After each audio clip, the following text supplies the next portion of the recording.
সবাইকে আবারও শুভেচ্ছা জানাচ্ছি। আমি ডাক্তার খান আসাদুজ্জামান। আমরা প্রতি শুক্রবার এই টাইমে ডেভিডসন নিয়ে একটু আলাপ করি। আজকে আমরা ডেভিডসনের 3rd ক্লাস নিয়ে শুরু করব। গত ক্লাসে আমরা আলাপ করেছিলাম বেশ কিছু সাইন নিয়ে। আজকেও আমরা বেশ কিছু সাইন নিয়ে গত ক্লাসে যেরকম আলাপ করেছিলাম, কফ নিয়ে আলাপ করেছিলাম যে ডিজনিয়া নিয়ে আলাপ করেছিলাম। আজকে আমরা কিছু সাইন নিয়ে আলাপ করব। তার ভিতর আসছে হচ্ছে যে ডেভিডসনের পেজে 23rd এডিশন ডেভিডসনের পেজে 559 একটা টেবিল দেওয়া আছে differential diagnosis of the finger clubbing, যে জিনিসটা সবাই কম বেশি 3rd ইয়ার থেকেই পড়ে আসছে মেডিকেল লাইফে। তা আসলে ক্লাবিং কজ গুলো মুখস্থ করে একরকমে জানা, আর এইগুলোকে আসলে কিভাবে প্র্যাকটিক্যালি অ্যাপ্লাই করতে হয় বা শিখতে হয়, বা কিভাবে রোগীর কাছে গিয়ে এইগুলো নিয়ে একটু চিন্তা করতে হয়, সেইগুলো নিয়ে আজকে একটু আমি আলাপ করি। আগে যদি একটু জানি যে ক্লাবিং এর কজ গুলো কিছু আছে, যে respiratory cause, cardiovascular cause, GIT cause আছে, কিছু আদার্স কজ আছে।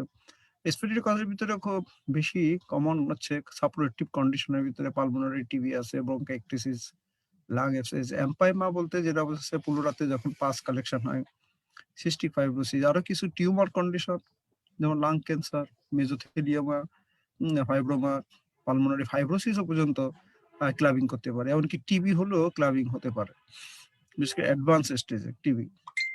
আর কার্ডিওভাস্কুলার কজের ভিতরে আসবে হচ্ছে সায়ানোটিক কনজেনিটাল হার্ট ডিজিজ, যেমন ফেলোটেট্টোলজি একটা স্যার আপনার ইনফেক্টিভ। শেয়ার মানে স্লাইডটা ওপেন হয়নি স্যার। স্লাইডটা ওপেন হয়নি।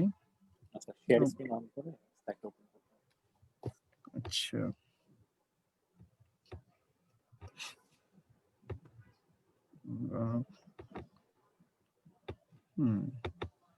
এবার বোধহয় হয়েছে না? জি স্যার, এখন হয়েছে। Thank you. সরি, এটা টেকনিক্যালি বুঝতে আমারই ভুল হয়েছে। তাহলে আমরা স্যার আপনি একটু স্লাইড শো করে দেন। করছি, দাঁড়াও। হ্যাঁ, তাহলে এই যে ডিফারেনশিয়াল যে diagnosis of the finger clubbing, যেটা আমরা ডেভিডসনের পেজে 559 পেজে পেলাম, এই টেবিলটা নিয়ে আলাপ করছি। যেমন হচ্ছে কিছু কজের ভিতর আছে lung cause, cardiovascular cause, GIT cause, others কিছু কজ। লাং কজের ভিতরে এইগুলি আসবে pulmonary TB, bronchitis, lung abscess, empyema, cystic fibrosis. আর টিউমারের ভিতরে বিশেষ করে ব্রঙ্কোজেনিক কার্সিনোমা আছে, মেজোথেলিওমা আছে, ফাইব্রোমা আর পালমোনারি ফাইব্রোসিস পর্যন্ত ক্লাবিং করতে পারে। খুব কমন যেগুলো আমরা খুব বেশি পাই সেটা যে টিবি একটা, bronchitis, lung abscess, lung bronchogenic carcinoma, এগুলোই বেশি পেয়ে থাকি। আর হচ্ছে যে কার্ডিওভাস্কুলার কজের ভিতরে সায়ানোটিক কনজেনিটাল স্যার হার্ট। আপনার সাউন্ড দুইবার আসছে স্যার, আপনার সাউন্ড দুইবার আসতেছে স্যার।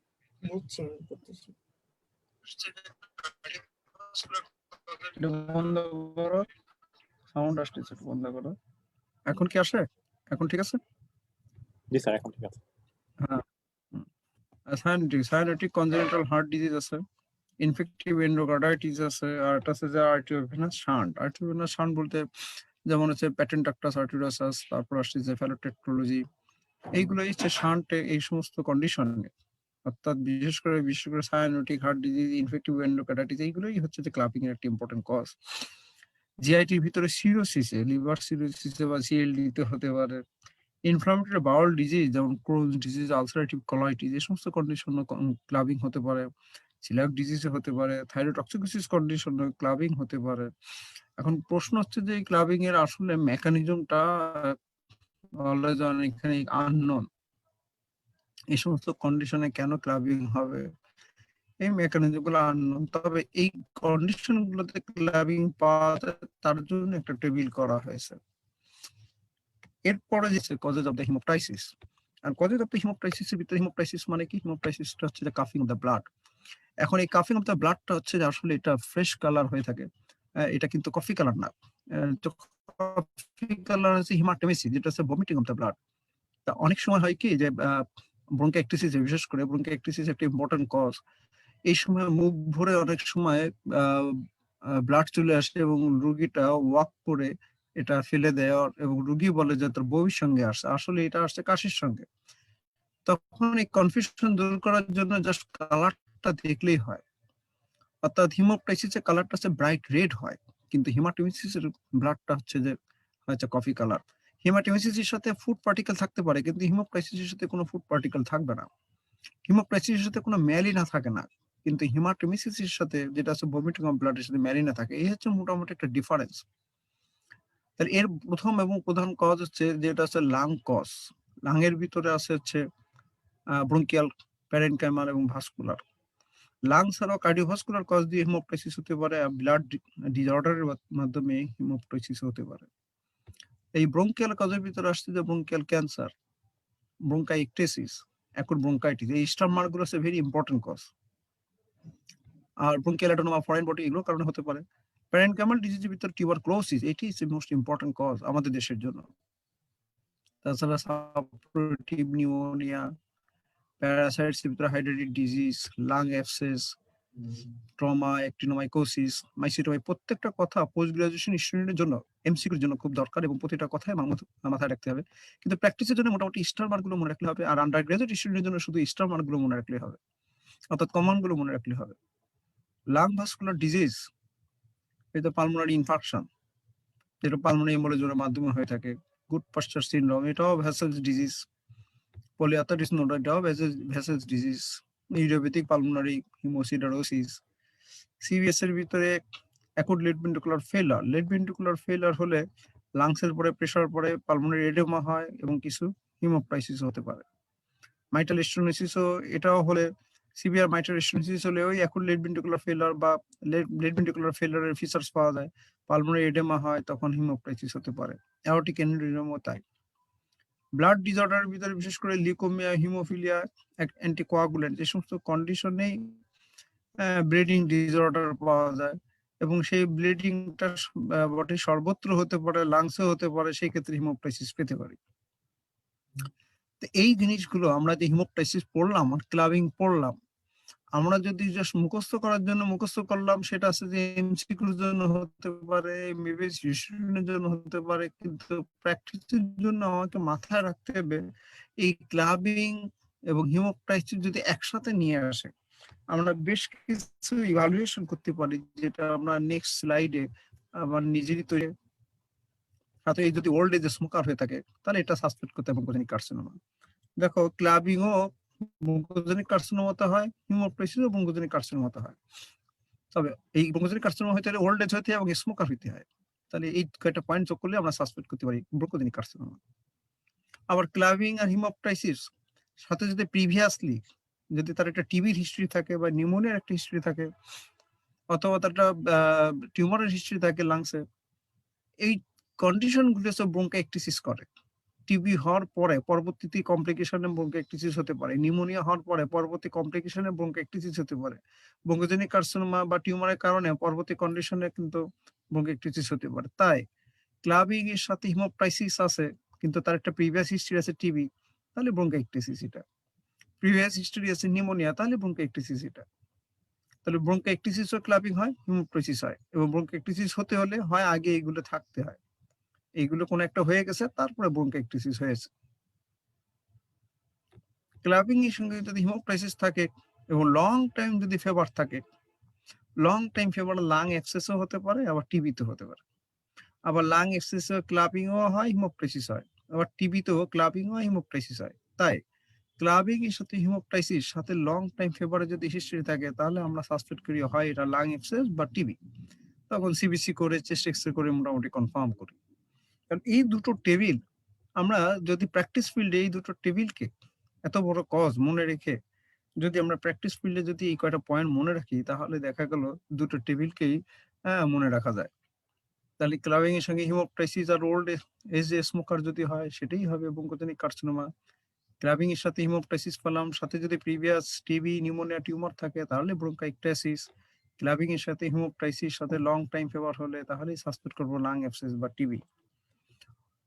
এইখানে একটা জিনিস দেখো, টিবিতে হিমোপ্টাইসিস হচ্ছে, আবার ব্রঙ্কাইটিসিস হিমোপ্টাইসিস হচ্ছে। এইখানে একটা পেশেন্ট প্রায় আমরা দেখি যে টিবি হয়েছিল, ডায়াগনোসিস তার কাশির সাথে রক্ত যেত, ভয় পেয়ে এসে ডাক্তারের কাছে আসলো, ডাক্তার সাহেব তারপরে বিভিন্ন সিবিসি বা চেস্ট এক্সরে করে, স্পুটাম পরীক্ষা করে টিবি কনফার্ম করলো, টিবির ওষুধ খাইলো, 6 মাস খাওয়ার পরে সে পুরোপুরি সুস্থ। এর এর 4 মাস পরে বা 1 বছর পরে রোগীটা আবার হিমোপ্টাইসিস হচ্ছে। রোগীটা ভয় পেয়ে গেল, আবার সেই টিবিটা আবার অ্যারাইজ করলো কিনা। সে ভয়তে আবার সে ডাক্তার সাহেবের কাছে আসলো। আসার পরে যদি আমি বলি যে আগে একবার টিবি হয়েছিল, এখন টিবি ওষুধ খাওয়ার পরে ভালো হয়ে গেছিল, এখন আবার হিমোপ্টাইসিস হচ্ছে। তাহলে সেকেন্ড টাইম আমি আর টিবি হিসেব করব না। সেকেন্ড টাইম হিসেব করব ওই টিবি যেটা হয়েছিল তার কমপ্লিকেশন, যেটা হইতে পারে ব্রঙ্কাইটিস। আবার একটু আগে বললাম ব্রঙ্কাইটিস হতে হলে তার আগে একটা টিবি বা নিউমোনিয়ার হিস্ট্রি থাকতে হবে। দেখো তার আগে একটা টিবি হয়ে গেছিল। সুতরাং সেকেন্ড টাইমে কেউ যদি টিবির ভয়তে আসে, টিবির ওষুধ খাওয়ার পরে ভালো হয়ে যাওয়ার পরও, তাহলে ফার্স্টে আমরা সাসপেক্ট করব যে টিবির কমপ্লিকেশন হয়েছে এবং সম্ভাবনা বেশি ব্রঙ্কাইটিস। অর্থাৎ ব্রঙ্কাইটিস কজ হচ্ছে টিবি, টিবির কমপ্লিকেশন হচ্ছে ব্রঙ্কাইটিস।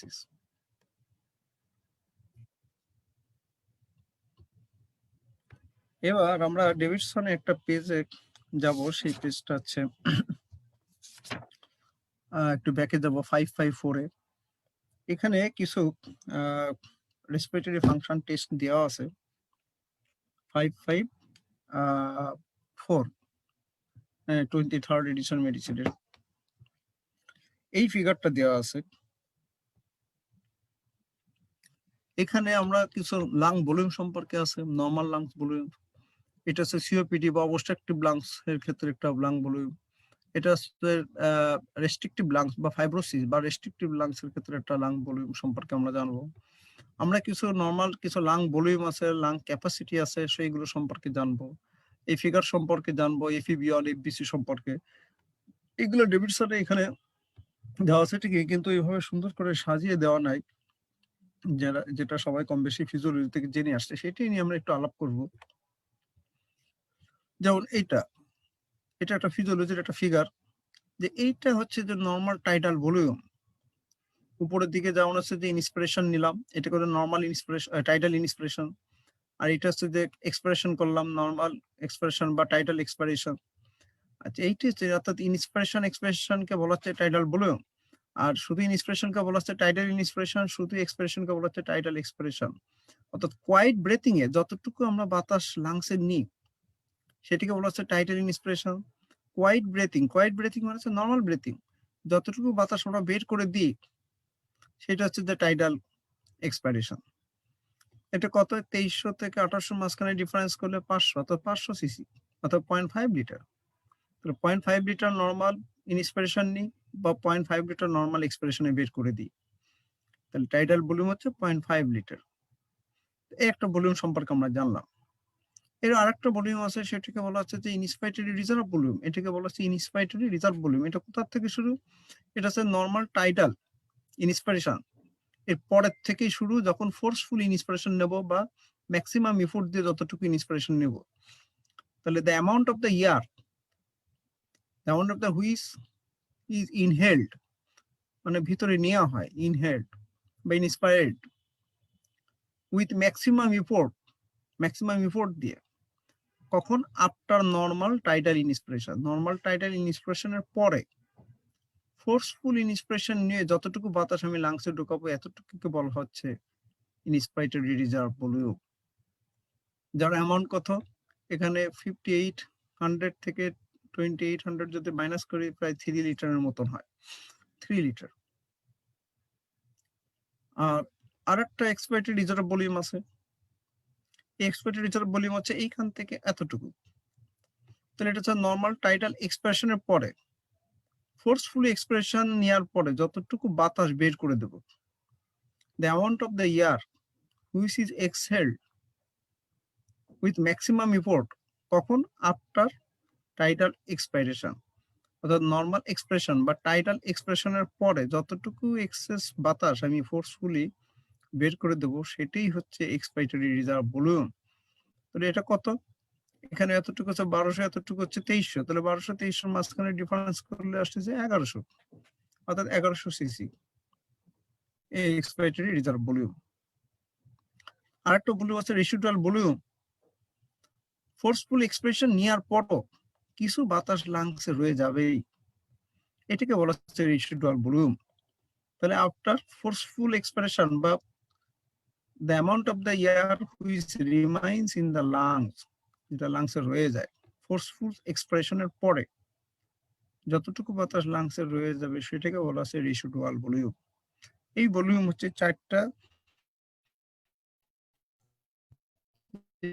এই ফিগারে বলা আছে যে টাইডাল ভলিউমটা কি, ইন্সপিরেটেড রিজার্ভ ভলিউম কি, এক্সপিরেটেড রিজার্ভ ভলিউম কি। রেসিডুয়াল ভলিউম থাকার কারণে কিন্তু লাংসটা কোলাপস করে না। এই রেসিডুয়াল ভলিউমটা কোলাপসিং লাংস থেকে প্রিভেন্ট করে। তাহলে রেসিডুয়াল ভলিউম একটা ফাংশন কিন্তু কোলাপসিং লাংকে প্রিভেন্ট করবে। এটাও কিন্তু এমসিকিউ চলে আসে পোস্ট গ্রাজুয়েশনে। তারপর ইনস্পিরেটেড রেসিডুয়াল ভলিউম কত, সেই রেসিডুয়াল ভলিউম এখান থেকে এতটুকু 1200 মিলিলিটার বা 1200 সিসি। তাহলে এইগুলি আসে রেসিডুয়াল ভলিউম কি কতটুকু, এক্সপিরেটেড রিজার্ভ ভলিউম কি কতটুকু, নরমাল টাইডাল ভলিউম কি কতটুকু এবং ইনস্পিরেটেড রিজার্ভ ভলিউম কি সেটা কতটুকু। এরপর আসে চারটে ভলিউম গেল, 4টি ক্যাপাসিটি আছে। যেমন ইনস্পিরেটরি ক্যাপাসিটি কিন্তু এইখান থেকে এতটুকু, আর ইনস্পিরেটরি রিজার্ভ ভলিউম হলো এইখান থেকে এতটুকু। তার মানে হচ্ছে কি, ইনস্পিরেটরি রিজার্ভ ভলিউম হচ্ছে নর্মাল বা টাইডাল ইন্সপিরেশনের পরে ম্যাক্সিমাম ইন্সপিরেশন নিয়ে যতটুকু বাতাস ঢুকবে, আর ইনস্পিরেটরি ক্যাপাসিটি হচ্ছে টাইডাল এক্সপিরেশনের পরে ম্যাক্সিমাম ইন্সপিরেশন নিয়ে যতটুকু বাতাস লাংসে ঢুকবে। এটা হচ্ছে নর্মাল টাইডাল ইন্সপিরেশনের পরে, আর এটা হচ্ছে যে টাইডাল এক্সপিরেশনের পরে। তাহলে ফোর্সফুল ইন্সপিরেশন নিয়ে যতটুকু বাতাস লাংসে ঢুকবে এটাকে বলা হচ্ছে ইনস্পিরেটরি ক্যাপাসিটি। তাহলে নিশ্চয়ই এখান থেকে এতটুকু ছিল 3 লিটার, আর এখান থেকে এতটুকু ছিল হচ্ছে যে 0.5 লিটার। তাহলে 3.5 লিটার অর্থাৎ 3000 সিসি ইনস্পিরেটরি ক্যাপাসিটি।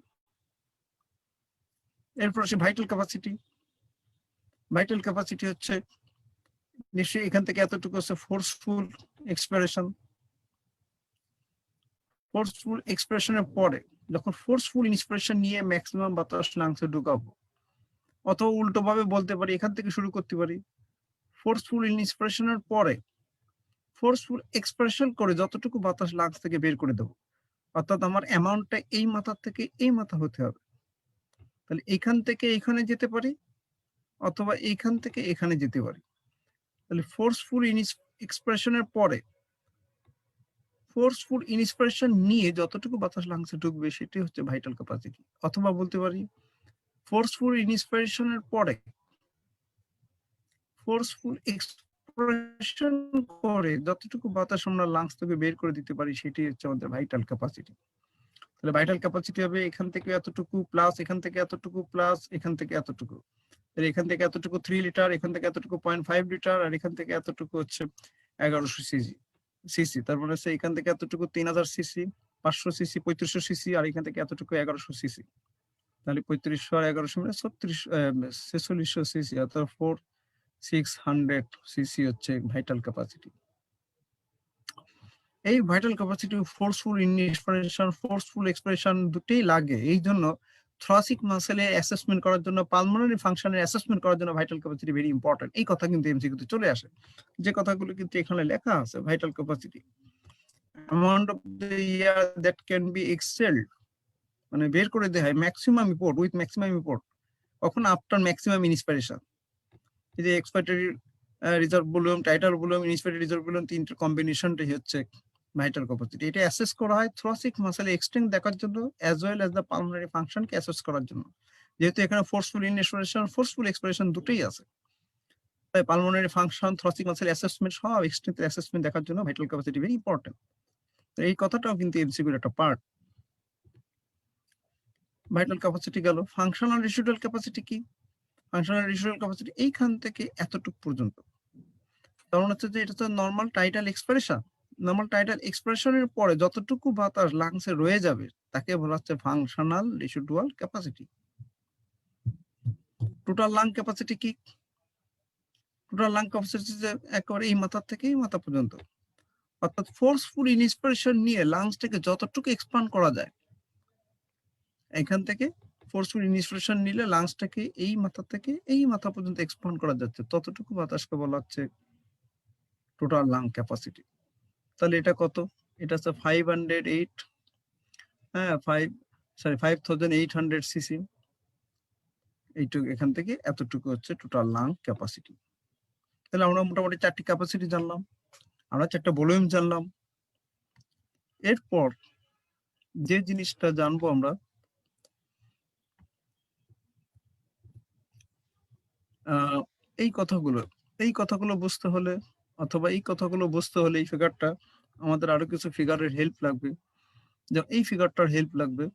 এটা হচ্ছে একটা ধরে নিই নর্মাল লাংস অ্যালভিওলি, এই এয়ারওয়ে টিউব বা এয়ারওয়ে প্যাসেজ। এখন নর্মালি নর্মালি আমাদের ইনস্পিরেশনে যতটুকু বাতাস ঢোকে, অবস্ট্রাকটিভ লাং ডিজিজের ক্ষেত্রে ইনস্পিরেশনে বাতাস ঢুকতে কোনো সমস্যা হয় না, কিন্তু বাতাস যখন বের হবে এক্সপিরেশন পিরিয়ডে, তখন এয়ারওয়ে কিন্তু একটা জায়গায় কয়েকটা পয়েন্টে কিন্তু ন্যারো হয়ে যায়। কখন তাহলে প্রবলেম? এক্সপিরেশন ফেজে, নট ইন ইন্সপিরেশন ফেজে। তাহলে অবস্ট্রাকটিভ লাং ডিজিজ বলতে সিওপিডি কে বোঝায়, অ্যাজমাকেও বোঝায়। তাহলে এই অবস্ট্রাকটিভ লাং ডিজিজের ক্ষেত্রে ইন্সপিরেশনে কোনো সমস্যা নাই, কিন্তু এক্সপিরেশনের সময় এয়ারওয়ে টিউবে কয়েকটা পয়েন্ট একটা ন্যারো হয়ে যায়। এরও একটা এক্সপ্লেনেশন আছে, এটা পড়াইতে গেলে আরো 2-3টে ক্লাস লাগে একটা এক্সপ্লেনেশন পড়াইতে গেলে। কিন্তু এটা আমি এখন সেটা আলাপ করলাম না, শুধু এটুকু মাথায় রাখলাম যে এক্সপাইরেশন পিরিয়ডে এয়ারওয়ে টিউবটা ন্যারো হয়, কিন্তু ইনস্পিরেশন পিরিয়ডে ওকে থাকে। তাতে হয় কি, যখন সে ইন্সপিরেশন নেবে দেখা গেলো এত এখানে এয়ারটা ঢুকলো, কিন্তু এক্সপ্রেশনের সময় তো সব বাতাস বেরোবে না, প্রতিটা মুহূর্তে কিছু না কিছু বাতাস এখানে আটকে থাকতেছে। ফলে দেখা গেল যে ইন্সপিরেশন পিরিয়ডে ঢুকতে কোনো সমস্যা নাই, এক্সপ্রেশন পিরিয়ডে বাতাসটা বের হতেই সমস্যা। ফলে প্রতি মুহূর্তে কিছু না কিছু বাতাস আটকে থাকবে, তখন এই রেসিডুয়াল ভলিউম বাড়বে, এই টোটাল লাং ক্যাপাসিটিও বেড়ে যাবে। এই যে একটা ফিগার, এটা হচ্ছে নর্মালি আমরা ইন্সপিরেশন নিই, এক্সপ্রেশন করে এতটুকু বাতাস বের করে দিই, এতটুকু নিই, এতটুকু বাতাস বের করে দিই। যে এতটুকু নিই এইটা হচ্ছে টোটাল লাং ক্যাপাসিটি, ওই যে 6 লিটার আগে, অর্থাৎ 5800 সিসি। আবার যখন বের করে দিই, দেওয়ার পরে লাংসে কিছু রয়ে যায়, অর্থাৎ 1 এর থেকে একটু বেশি 1.2 লিটার রয়ে যায়, মানে 1200 সিসি রয়ে যায়, এটা হচ্ছে রেসিডুয়াল ভলিউম। এটা হচ্ছে রেসিডুয়াল ভলিউম, এটা হচ্ছে টোটাল লাং ক্যাপাসিটি, এটা হচ্ছে নর্মাল। এবং কতটুকু বাতাস বের করে, এই যে এই লেভেলে দেখি, এই লেভেলে দেখো 400 লিটার পার মিনিট আমরা বের করে দিচ্ছি, 400 লিটার পার মিনিটে বের করে দিচ্ছি। তাহলে আমরা ইন্সপিরেশন নিলাম, নেওয়ার পরে আবার এক্সপিরেশনে বের করে দিলাম, কতটুকু দিলাম পার মিনিটে, এই যে এই লেভেলে 400 লিটার পার মিনিটে আমরা বের করে দিচ্ছি। আর যখন আমার টোটাল লাং ক্যাপাসিটি কত হলো, জাস্ট 6 এর আগে, অর্থাৎ 5.8 লিটার অথবা 5800 সিসি। আর বের করে দেওয়ার পরে লাংসে কতটুকু রয়ে যাবে, লাংসে এখান থেকে এতটুকু 1 এর একটু বেশি রয়ে যাবে, অর্থাৎ 1.2 লিটার রয়ে যাবে, মানে 1200 সিসি রয়ে যাবে। বের করে দিচ্ছি পিক ফ্লোমিটারে কতটুকু, 400 CC, 400 litre, sorry 400 litre per মিনিটে বের করে দিচ্ছি। এখন যদি অবস্ট্রাকটিভ লাং হয়ে থাকে, সে প্রতি মুহূর্তে ঢুকবে কিন্তু বের অতখানি হবে না, প্রতি মুহূর্তে রয়ে যাবে। ফলে রয়ে গেলে কি হবে, টোটাল লাং ক্যাপাসিটি বেড়ে চলে যাবে। তাহলে কোথায় 5.8 লিটার থেকে 7 লিটার হয়ে যাবে টোটাল লাং ক্যাপাসিটি। যেহেতু বের করতেছে কম, প্রতি মুহূর্তে বাতাস রয়ে যাচ্ছে, রেসিডুয়াল ভলিউম বাড়তেছে। রেসিডুয়াল ভলিউম ছিল আগে 1 লিটার, 1.2 লিটার, এই জায়গায় এখন রেসিডুয়াল ভলিউম হয়ে গেল হচ্ছে প্রায় 3.5 লিটার বা তার বেশি, অর্থাৎ 3-এরও বেশি রয়ে গেল রেসিডুয়াল ভলিউম। তাহলে অবস্ট্রাকটিভ লাংস এর ক্ষেত্রে দেখছি পারছি যে আমরা টোটাল লাং ক্যাপাসিটিটাও বাড়তেছে, রেসিডুয়াল ভলিউমটাও বাড়তেছে। কিন্তু প্রতি মিনিটে যে বের করে দেওয়া, যেটা এটা 400 লিটার বের করে দিয়েছিল, কিন্তু তা পারছে না, প্রতি মিনিটে 200 লিটার মতো বার করতেছে। যেহেতু এটা বের হতে বাধা পাচ্ছে, তাহলে প্রতি মিনিটে এটা 200-র বেশি বের করবে না। ফলে প্রতি মুহূর্তে বাতাস আটকে থাকার জন্য টোটাল লাং ক্যাপাসিটি বেড়ে যাচ্ছে, রেসিডুয়াল ভলিউমও ইনক্রিজ করছে। এটা হচ্ছে অবশ্যই একটু লাং ডিজিজের ক্ষেত্রে। এই কথাগুলি কিন্তু এমসিকিউতে প্রচুর আসে, বিশেষ করে পোস্ট গ্রাজুয়েশন স্টুডেন্টের জন্য। কেউ যদি এমডিও দিতে চায়, এমএস দিতে চায়, এফসিডি দিতে চায়, এবং ইউনিভার্সিটিও দিতে চায়, তাদের জন্য কিন্তু এটা important question. Same restrictive lungs, যেমন লাং ফাইব্রোসিস বা interstitial lung disease, restrictive lung, এখানে কিন্তু এয়ারওয়ে টিউব কোনো সমস্যা নাই। রেস্ট্রিকটিভ লাংসের সমস্যা লাং এক্সপান্ড করে না বেশি, বেলি ওয়ালও বেশি এক্সপ্যান্ড করতে পারছে না ফাইব্রোসিসের জন্য, অথবা ইন্টারস্টাল লাং ডিজিজের জন্য ইলাস্টিসিটিটা থাকে না, এক্সপ্যান্ড করতে পারে না, না বলে বাতাস ঢুকবে কম, বের হবে কম। এখানে কিন্তু এয়ারওয়ে টিউবের কোনো সমস্যা নাই, যতটুকু ঢুকবে ততটুকু বের, তো সমস্যা নাই, বের সমস্যা, কিন্তু ঢুকবে কম, করতে পারছে না বেশি। ফলে কি হচ্ছে, এক্সপ্যান্ড যদি না করে তাহলে বাতাস কম ঢুকবে, তাহলে টোটাল লাং ক্যাপাসিটিও কমে যাবে। একটা টোটাল লাং ক্যাপাসিটি 3, এবং যতটুকু ঢুকবে ঠিক ততটুকু বের হবে, ঢুকছে কম, বের হচ্ছে কম, ফলে প্রতি মিনিটেও কিন্তু বেশি ঢুকছেও না, বের হচ্ছে না, ফলে পিক এক্সপিরেটরি ফ্লো রেটও কিন্তু কম। তাহলে অবস্ট্রাকটিভ লাং ডিজিজে পিক এক্সপিরেটরি ফ্লো রেটও কম, রেস্ট্রিকটিভ লাং ডিজিজে পিক এক্সপিরেটরি ফ্লো রেটও কম, অর্থাৎ নরমাল লেভেল ছিল 400, এর থেকে অনেক নিচে নেমে গেল, এতটুকু হয়ে গেল, এতটুকু হয়ে গেল। কিন্তু অবস্ট্রাকটিভ লাং ডিজিজে কিন্তু lung capacity, total lung capacity বাড়ছে, রেসিডুয়াল ভলিউম বাড়ছে, কিন্তু রেস্ট্রিকটিভ লাং ডিজিজের ক্ষেত্রে টোটাল লাং ক্যাপাসিটি কমে গেছে, রেসিডুয়াল ভলিউমটা কমে গেছে, কারণ এখানে ঢুকছে কম, বের হচ্ছে কম, যেহেতু কম ঢোকার কারণে কোনো বাতাস আটকে থাকছে না, সবই বের হয়ে যাচ্ছে, ফলে কিন্তু ঢুকছে কম, ফলে লাং এক্সপ্যান্ডও করবে কম, ফলে টোটাল লাং ক্যাপাসিটি কম, ফলে রেসিডুয়াল ভলিউমও কম থাকবে। তো এই কথাগুলো কিন্তু ভেরি ইম্পর্টেন্ট কোশ্চেন, যেটা ডেভিডসনের টেবিল, একটা টেবিল দেওয়া আছে, সেটা 555 কিন্তু এরকম একটা টেবিল দেওয়া আছে। এই টেবিলে একসাথে বলা হয় সিওপিডি, অ্যাজমা। তাহলে অ্যাজমা আর সিওপিডি কে বলা হচ্ছে যে অবস্ট্রাকটিভ লাং ডিজিজ। তাহলে অ্যাজমা, ক্রনিক ব্রঙ্কাইটিস, এমফাইসেমা সবাই কিন্তু অবস্ট্রাকটিভ লাং ডিজিজ।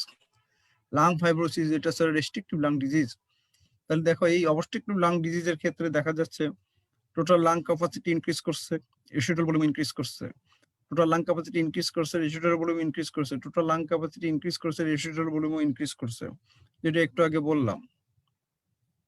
কই এই যে অবস্ট্রাকটিভ লাং ডিজিজে টোটাল লাং ক্যাপাসিটি ইনক্রিজ করছে, রেসিডুয়াল ভলিউমও ইনক্রিজ করছে।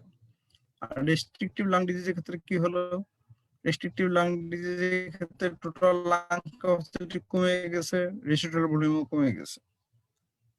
এই যে তাই আছে, রেস্ট্রিকটিভ লাং ডিজিজের ক্ষেত্রে টোটাল লাং ক্যাপাসিটি কমে গেছে, রেসিডুয়াল ভলিউমও কমে গেছে। কথাগুলো খুব দরকারি কথা, হ্যাঁ, যেটা এই টেবিল থেকে প্রচুর এমসিকিউ হয়।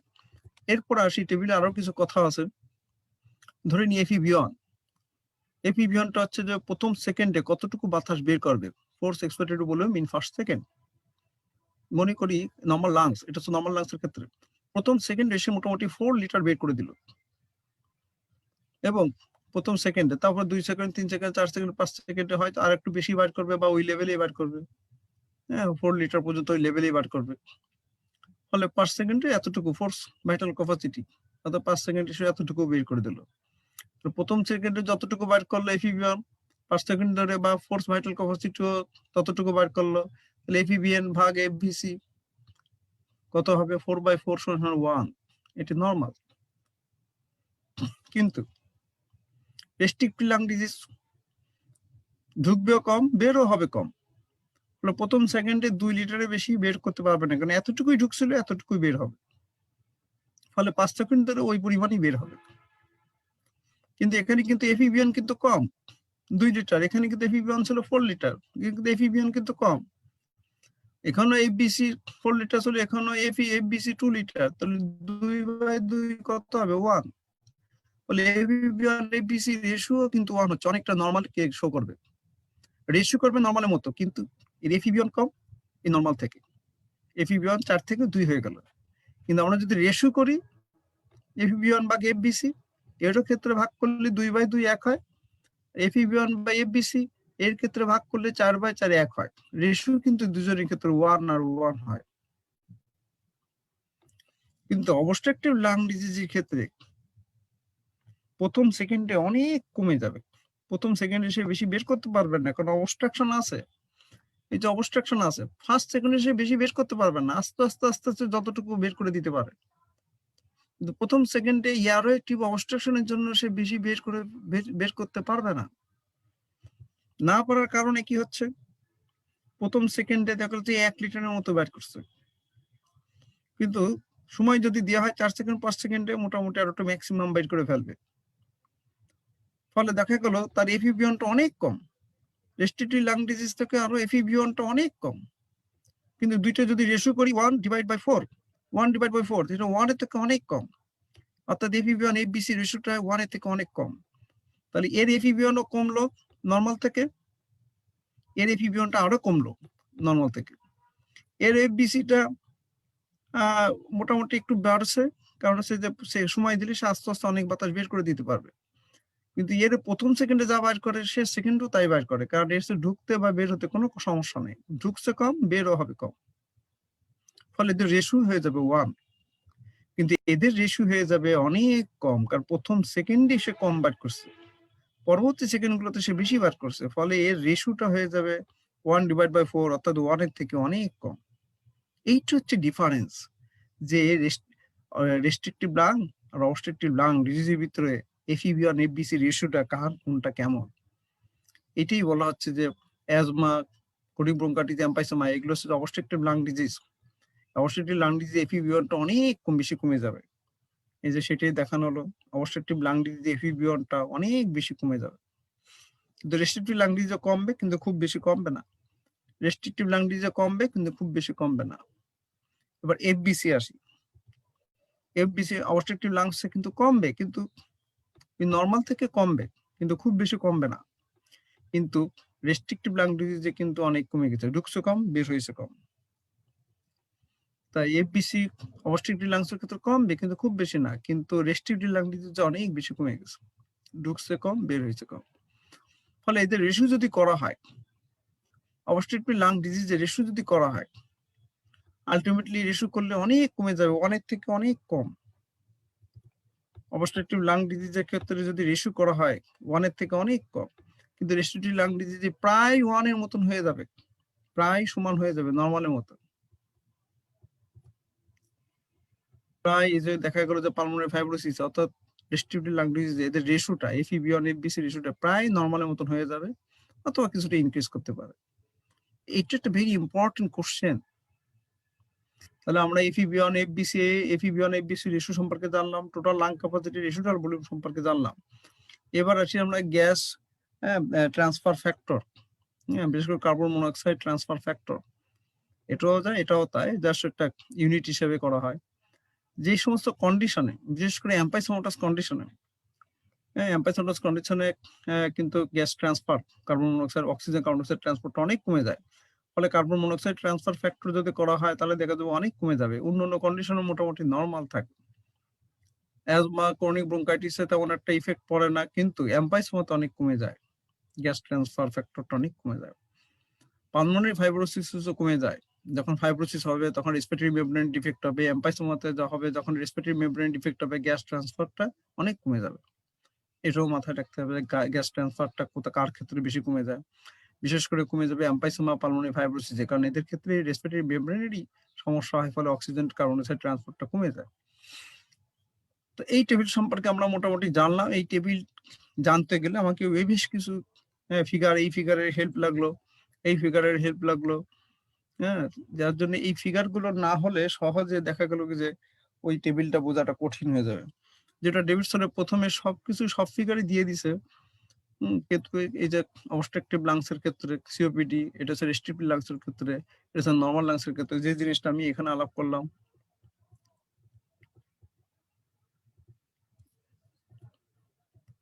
এখানে আলাপ করলাম নরমাল লাংস এর ক্ষেত্রে, অবস্ট্রাকটিভ লাংস এর ক্ষেত্রে, রেস্ট্রিক্টিভ লাংস এর ক্ষেত্রে ওই ফিগার গুলো আলাপ করলাম। তারপর ডেভিডসনে এই যে ফিগার গুলো, এই ফিগার গুলো আমি এখানে আলাপ করলাম, এইখানটায় আলাপ করলাম। তাহলে ওই জিনিসটা টেবিলটা তখন বুঝতে সহজ হবে। এখন পেজ নাম্বার ওই একই পেজে 555 ওইখানে একটা ফিগার দেওয়া আছে জাস্ট এরকম। এটা হচ্ছে এবিজি সম্পর্কে, আর্টেরিয়াল ব্লাড গ্যাস অ্যানালাইসিস সম্পর্কে এটা ফিগার দেওয়া আছে। এটা সম্পর্কে আমরা জানবো, যদিও আমি এক্সিসে বোধহয় ইলেকট্রোলাইটস এর উপরে, অ্যাসিড বেস ব্যালেন্সের উপরে একটা ক্লাস নিয়েছিলাম, সেখানে এবিজি নিয়ে আলাপ করেছিলাম। তারপর আমরা যেহেতু ডেভিডসনটা এখানে ফিগারটা পেলাম, এই ফিগারটা সম্পর্কে ওই আগের ফিগারটা একটু মিলায়ে পড়ে ফেলি, তাহলে এই জিনিসটা সহজ হয়ে যাবে। আগে আমরা এবিজি ইন্টারপ্রিটেশন পড়ার সময় এরকম একটা ফিগার নিয়ে আসছিলাম। আমাদের বডিতে অ্যাসিড বেস ব্যালেন্স মেনটেন করার জন্য বেশ কিছু organ involve, buffer system involve, যেমন লাংসের মাধ্যমে কার্বন ডাইঅক্সাইড বের হয়ে যায়, কিডনির মাধ্যমে বাইকার্বনেট বের হয়ে যায়। তারপরে বাফার সিস্টেম আছে, বাইকার্বনেট বাফার, এটা আবার নিউট্রালাইজ করে। তাহলে এই হচ্ছে এরাই অ্যাসিড বেস ব্যালেন্স মেনটেন করে, লাংস, বাফার সিস্টেম, তারপর কিডনি সিস্টেম। বডিতে যখন কার্বন ডাইঅক্সাইডটা বেড়ে যাবে, কেন বেড়ে যাবে? লাংস গেলেই সেটাকে বলা হচ্ছে রেসপিরেটরি অ্যাসিডোসিস। উপরের দিকে ইনক্রিজ, নিচের দিকে ডিক্রিজ। তা কার্বন ডাইঅক্সাইড উপর দিকে উঠে গেছে মানে ইনক্রিজ করছে লাংসের ডিজিজের কারণে, ফলে কি হবে? অ্যাসিডোসিস, রেসপিরেটরি অ্যাসিডোসিস হবে। আর কার্বন ডাইঅক্সাইড কমে গেলে তাকে বলা হচ্ছে রেসপিরেটরি অ্যালকালোসিস। সেরকম বাইকার্বনেট যদি কমে যায় তাকে বলা হচ্ছে মেটাবলিক অ্যাসিডোসিস। বাইকার্বনেট যদি বেড়ে যায় তাকে বলা হচ্ছে মেটাবলিক অ্যালকালোসিস। বাড়লে কমছে অ্যালকালোসিস, কারণে হচ্ছে যে বাইকার্বনেট। এবং এই কন্ডিশনকে বলা হচ্ছে রেসপিরেটরি অ্যাসিডোসিস, আদার্স কন্ডিশনকে বলা হচ্ছে মেটাবলিক অ্যাসিডোসিস বা অ্যালকালোসিস। আরেকটা জিনিস জানতে হবে, কার্বন ডাইঅক্সাইড যদি বেড়ে যায়, লাংস দিয়ে বেরোতে চাইবে, পারবে না, তখন রিয়াকশনটা অপোজিট দিকে চলে যাবে। কার্বন ডাইঅক্সাইড ওয়াটার রিয়াক্ট করে কার্বনিক অ্যাসিড হয়, সেটা ভেঙে হাইড্রোজেন বাইকার্বনেট হয়। আবার রিয়াকশনটা এদিকেও যেতে পারে, বাইকার্বনেট হাইড্রোজেন রিয়াক্ট করেছে, কার্বনিক অ্যাসিড হয়, সেটা ভেঙে কার্বন ডাইঅক্সাইড এবং ওয়াটার হয়। তাহলে যখন কার্বন ডাইঅক্সাইড ইনক্রিজ করবে, এই পাশ দিয়ে বের হতে পারবে না, তখন রিয়াকশনটা এইদিকে শিফট হয়ে যাবে, শিফটে এইগুলি ইনক্রিজ করে কিডনিতে বের হয়ে যাবে। আবার এইগুলি কিডনি ডিজিজের কারণে যদি এগুলো বের হতে না পারে, তাহলে বডিতে বাইকার্বনেট বেড়ে গেলে বা কমে গেলে, বিশেষ করে বেড়ে গেলে, তখন এই পাশে বের হতে পারবে না, তখন এইদিকে রিয়াকশন শিফট হবে, তখন লাংস ওকে আছে, তখন লাংস দিয়ে কার্বন ডাইঅক্সাইড বের হয়ে যাবে। এইভাবে অ্যাসিড বেস ব্যালেন্সটা মেইনটেইন হচ্ছে। এখন এখানে কিছু কথা হচ্ছে যে কার্বন ডাইঅক্সাইড ইনক্রিজ করলে রিয়াকশনটা অপোজিট দিকে শিফট হবে, কিন্তু কার্বন ডাইঅক্সাইড যদি ডিক্রিজ করে রিয়াকশনটা তার দিকে শিফট হবে। সেম জিনিস, বাইকার্বনেট ইনক্রিজ করলে রিয়াকশনটা অপোজিট দিকে শিফট হবে, আর বাইকার্বনেট যদি ডিক্রিজ হয়, এই রিয়াকশনটা তার দিকে শিফট হবে। এটা হচ্ছে থিওরি, এটা হচ্ছে নর্মাল করার জন্য। তাহলে বডিতে যখন কার্বন ডাইঅক্সাইড বেড়ে গেল, সেটি হচ্ছে রেসপিরেটরি অ্যাসিডোসিস। তাহলে পিএইচ কি হবে? অ্যাসিডোসিস হলে পিএইচ কমবে। তাহলে রেসপিরেটরি অ্যাসিডোসিস আমরা পিএইচ কম পাইলাম, কার্বন ডাইঅক্সাইড বেশি পাইলাম। তাহলে কার্বন ডাইঅক্সাইড ইনক্রিজ, পিএইচ কম, কার্বন ডাইঅক্সাইড ইনক্রিজ, পিএইচ কম, কিন্তু বাইকার্বনেট তখনও নরমাল আছে। এই কন্ডিশনটাকে বলা হয় respiratory acidosis with no compensation. কিছুক্ষণ পর কার্বন ডাইঅক্সাইড বের হতে পারছে না, কার্বন ডাইঅক্সাইডটা তখন শিফট অপোজিট দিকে চলে যাবে, যে বাইকার্বনেট ইনক্রিজ করবে। তাহলে এই মুহূর্তে আমরা পাবো পিএইচ কম, কার্বন ডাইঅক্সাইড বেশি, আর বাইকার্বনেট ইনক্রিজ। তখন আমরা বলবো respiratory acidosis with compensation. PH কম, কার্বন ডাইঅক্সাইড বেশি, বাইকার্বনেট ইনক্রিজ করে গেল, অর্থাৎ রিয়াকশনটা অপোজিট দিকে শিফট হয়ে গেল, তখন আমরা বলবো respiratory acidosis with compensation. Just এটাকে যদি আমি উপরে এই ফিগারের সাথে মিলাই, রেসপিরেটরি অ্যাসিডোসিসটা কোথায়? রেসপিরেটরি অ্যাসিডোসিস এইখানে, এই সাইডটা হচ্ছে হাইড্রোজেনের লেভেল, হাইড্রোজেন বেড়ে যাওয়া মানে কি? পিএইচ কমে যাওয়া। এই সাইডটা হচ্ছে বাইকার্বনেট লেভেল, সবুজ কালার বা আকাশি কালারটা বক্স, যেটা এটা হচ্ছে নর্মাল রেঞ্জ। এতটুকু হচ্ছে বাইকার্বনেটের নর্মাল রেঞ্জ। এর এদিকে চলে গেলে ইনক্রিজ, এর এদিকে আসলে হচ্ছে ডিক্রিজ।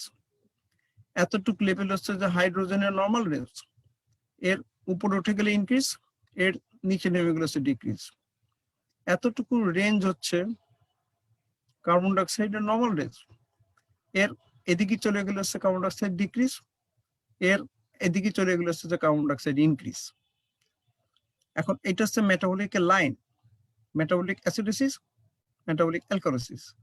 এটা হচ্ছে respiratory line, respiratory alkalosis, respiratory acidosis. উপরে যারা আছে তাদের হাইড্রোজেন বেশি, তার মানে হচ্ছে যে এরা সবাই অ্যাসিডোসিস। নিচে যারা আছে তাদের হাইড্রোজেন কম, তার মানে হচ্ছে এরা সবাই আছে অ্যালকালোসিস। এখন যদি আমি এটাকে ধরি রেসপিরেটরি অ্যাসিডোসিস, সেটা কোথায় আছে? নর্মাল থেকে উপরে আছে। তাহলে উপরে আছে মানে কি? হাইড্রোজেন বেশি, মানে পিএইচ কম, যে পিএইচ কম। আচ্ছা, তারপরে এইখানে রেসপিরেটরি অ্যাসিডোসিসে কার্বন ডাইঅক্সাইড বেড়ে যাওয়ার কারণে তাহলে কার্বন ডাইঅক্সাইড কি হবে? ইনক্রিজ। তাহলে কার্বন ডাইঅক্সাইড ইনক্রিজ পাবো, এখান থেকে এদিকে চলে গেছে, এদিকে আসছে কার্বন ডাইঅক্সাইড ইনক্রিজ। তাহলে রেসপিরেটরি অ্যাসিডোসিসে কি হলো? উপরে উঠছে, তাহলে হাইড্রোজেন বেশি মানে পিএইচ কম। ডাইন সাইডে চলে গেছে, তাহলে কার্বন ডাইঅক্সাইড বেশি। কিন্তু বাইকার্বনেট তখনও কোনো চেঞ্জ হয়নি, দ্যাট ইজ নন কম্পেনসেশন। এবার বাইকার্বনেট চেঞ্জ হয়ে ইনক্রিজ করলো, বাইকার্বনেট চেঞ্জ হয়ে ইনক্রিজ করলো, তাহলে তাকে বলেছে কম্পেনসেশন। তাহলে রেসপিরেটরি অ্যাসিডোসিস বলবো কখন? উপরে উঠছে, হাইড্রোজেন বেশি, পিএইচ কম, অ্যাসিডোসিস। এদিকে ডাইনে আছে, ফলে কার্বন ডাইঅক্সাইড বেশি, তাহলে respiratory acidosis. Carbon dioxide bicarbonate যদি চেঞ্জ না থাকে তাহলে এটা নন কম্পেনসেশন। এরপরে যদি দেখি যে না কিছুক্ষণ পর বাইকার্বনেটও ইনক্রিজ করছে, তাহলে তাকে বলবো কম্পেনসেশন। তাহলে কম্পেনসেশন রেসপিরেটরি অ্যাসিডোসিস কোনটা? এটা হচ্ছে এই লেভেলটা, কার্বন ডাইঅক্সাইড বেশি, বাইকার্বনেটও বেশি, আর উপরের দিকে উঠছে মানে হাইড্রোজেন বেশি মানে পিএইচ কম।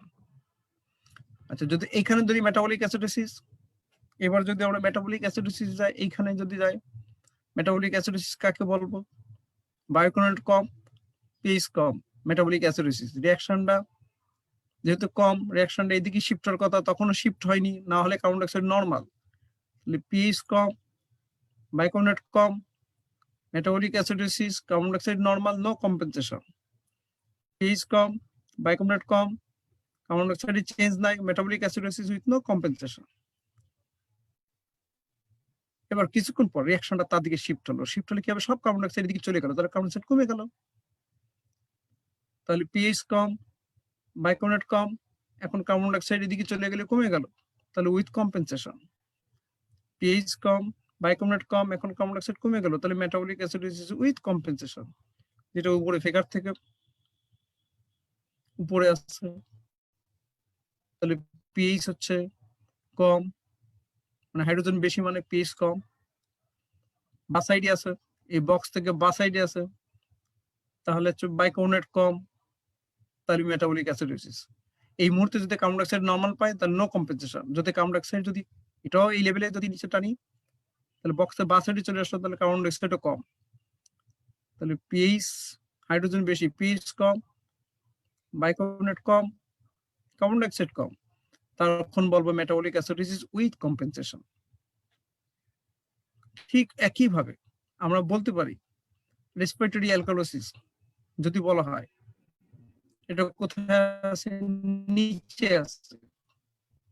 তার মানে কি? হাইড্রোজেন কম মানে পিএইচ বেশি, কার্বন ডাইঅক্সাইড কমে গেলে কার্বন ডাইঅক্সাইড কম, কার্বন ডাইঅক্সাইড কম, পিএইচ কম, সরি পিএইচ বেশি মানে হাইড্রোজেন কম, পিএইচ বেশি, তাহলে রেসপিরেটরি অ্যালকালোসিস। এই মুহূর্তে বাইকার্বনেট নরমাল, তাহলে নো কম্পেনসেশন। আর বাইকার্বনেট যদি কমে আসে তখন বলবো হচ্ছে যে রেসপিরেটরি অ্যালকালোসিস উইথ কম্পেনসেশন। এবার যে বলতে পারি আমরা মেটাবলিক অ্যালকালোসিস, নিচের দিকে আসছে, হাইড্রোজেন কম মানে পিএইচ বেশি, মেটাবলিক অ্যালকালোসিস। আচ্ছা, এরপরে চলে যাচ্ছে, এটা যেহেতু ডাইন সাইডে আছে, অ্যালকালোসিস কখন হয়? বাইকার্বনেট বাড়লে। তাহলে বাইকার্বনেট বাড়ছে, তাহলে হবে হচ্ছে যে পিএইচ বেশি, বাইকার্বনেট বেশি, মেটাবলিক অ্যালকালোসিস। এই মুহূর্তে কার্বন ডাইঅক্সাইড যদি নরমাল থাকে নো কম্পেনসেশন, আর কার্বন ডাইঅক্সাইড যদি বেশি হয়ে যায় তখন আমরা বলবো মেটাবলিক অ্যালকালোসিস উইথ কম্পেনসেশন। অর্থাৎ পিএইচ বেশি নিচে নেওয়া মানে পিএইচ বেশি, বাইকার্বনেট বেশি, মেটাবলিক অ্যালকালোসিস, সাথে কার্বন ডাইঅক্সাইড যদি না বাড়ে তাহলে নো কম্পেনসেশন। তাহলে আমি যদি এখন একটা পয়েন্ট বলি, পিএইচ কম মানে কি? অ্যাসিডোসিস। পিএইচ কম মানে হচ্ছে হাইড্রোজেন বেশি, তাহলে উপরের দিকে যেতে হবে মানে অ্যাসিডোসিস, তাহলে এ হবে অথবা এ হবে। এখন দিয়ে দিলাম যে পিএইচ যদি কম হয়, অর্থাৎ অ্যাসিডোসিস যদি হয়, হয় বাইকার্বনেট কমতে হবে, না হচ্ছে যে কার্বন ডাইঅক্সাইড বাড়তে হবে। এখন কার্বন ডাইঅক্সাইড ডাইন সাইডে চলে যেতে হবে, যেহেতু উপরে আছি ডাইন সাইডে আছে, তাহলে কে থাকতেছে? Respiratory acidosis. এখন এই রেসপিরেটরি অ্যাসিডোসিস আমার ডায়াগনোসিস হয়ে গেল। তাহলে একটা ডাটা দিলাম পিএইচ কম, তাহলে এ হবে অথবা এ হবে। এখন বলে দিলাম কার্বন ডাইঅক্সাইড বেশি, তাহলে কার্বন ডাইঅক্সাইড বেশি হলে তো আমি বা সাইডে যাবো না, কার্বন ডাইঅক্সাইড বেশি হলে আমি ডাইন সাইডে যাবো। বেশি ডাইন সাইডে, তাহলে ডাইন সাইডে গেলে রেসপিরেটরি অ্যাসিডোসিস। এই মুহূর্তে দেখবো বাইকোনেট কি, বাইকোনেট যদি নরমাল থাকে তার নো কম্পেনসেশন, বাইকোনেট যদি ইনক্রিজ পায় উইথ কম্পেনসেশন, বেশ হয়ে গেল। আবার যদি আমি একটা ডাটা দিই যে পিএইচ কম, তার মানে হচ্ছে দুই উপরে দুইজনে যে কোনো একজন, কিন্তু দেখা গেলো যে বাইকোনেট কম, মেটাবলিক অ্যাসিডোসিস। এরপর দেখবো আমরা কম্পেনসেশন আর কার্বন ডাইঅক্সাইড যদি এখান থেকে কম পাই তাহলে বলবো মেটাবলিক অ্যাসিডোসিস উইথ কম্পেনসেশন। তাহলে এই ফিগার দেখে কত সহজে একটা ডাটা ইন্টারপ্রিটেশন বা এবিজি ইন্টারপ্রিটেশন করা যায়। যদি বলি পিএইচ বেশি, তাহলে পিএইচ বেশি মানে হচ্ছে অ্যালকালোসিস, তাহলে আমরা চলে যাব পিএইচ বেশি মানে হচ্ছে যে হাইড্রোজেন কম, তাহলে নিচের দিকে চলে যাবো। তো নিচের দিকে হয় এটা না এটা। তারপরে বললাম যে পিএইচ যদি বেশি হয়, অ্যালকালোসিস যদি বেশি হয়, বাইকার্বনেট বেশি হবে বা কার্বন ডাইঅক্সাইড কম হবে। বলে দিলাম বাইকার্বনেট বেশি, তাহলে বাইকার্বনেট বেশি, বাইকার্বনেট তো বেশি হবে, ডাইন সাইডের দিকে যাইতে হবে, তাহলে ডাইন সাইডে চলে গেলাম, মেটাবলিক অ্যালকালোসিস। আচ্ছা, এরপর দেখবো যে তখন কার্বন ডাইঅক্সাইড কেমন। কার্বন ডাইঅক্সাইড নর্মাল থাকলে নো কম্পেনসেশন, আর কার্বন ডাইঅক্সাইড যদি বেশি পায় তাহলে বলবো উইথ কম্পেনসেশন। পিএইচ বেশি মানে অ্যালকালোসিস, তাহলে নিচে দুজনে যে কোনো একজন। তারপরে বলে দিলাম যে কার্বন ডাইঅক্সাইড কম, তাহলে কার্বন ডাইঅক্সাইড কম মানে কোথায় চলে যাবো, এই বাম সাইডে চলে যাবো, তাহলে এটা রেসপিরেটরি অ্যালকালোসিস। এরপর দেখো যে বাইকার্বনেটের অবস্থা, বাইকার্বনেট যদি নর্মাল থাকে নো কম্পেনসেশন, বাইকার্বনেট যদি এদিকে কম থাকে তাহলে বলবো যে রেসপিরেটরি অ্যালকালোসিস উইথ কম্পেনসেশন। এই ফিগারটা দেখে আমরা খুব দ্রুত একটা এবিজি ইন্টারপ্রিটেশন করতে পারি। আমরা এই ফিগারটাও ফলো করতে পারি অথবা এই ফিগারটাও ফলো করতে পারি। আমার তো মনে হয় যে এই ফিগারটা আরো বেশি সহজ। হ্যাঁ, ডেভিডসনের সহ অন্যান্য বই তো এই ফিগারটা দেওয়া আছে। তার সংক্ষেপে আমরা একটা এবিজি ইন্টারপ্রিটেশন করতে পারলাম, কিভাবে শিখলাম জানলাম। হ্যাঁ, তারপরে আমরা জানলাম সম্পর্কে বেশ কিছু পোস্ট গ্রাজুয়েশন স্টুডেন্টের জন্য ইম্পর্টেন্ট কিছু কোশ্চেন জানলাম। আমরা জানলাম কিছু লাং ভলিউম ক্যাপাসিটি সম্পর্কে জানলাম। তাহলে আজকে এই পর্যন্তই আমরা রাখতে পারি। আর কারোর কোনো কোশ্চেন থাকলে আমার এই নাম্বারে বা কেউ যদি কোনো টপিক সম্পর্কে কোনো জিনিস বুঝতে সমস্যায় আলাপ করলে ফোনে আমাকে জানাইলে সন্ধ্যার পরে, তাহলে নেক্সট ক্লাসে আমি এটা নিয়ে আলাপ করতে পারি। তাহলে আজকে এই পর্যন্ত, সবাইকে ধন্যবাদ।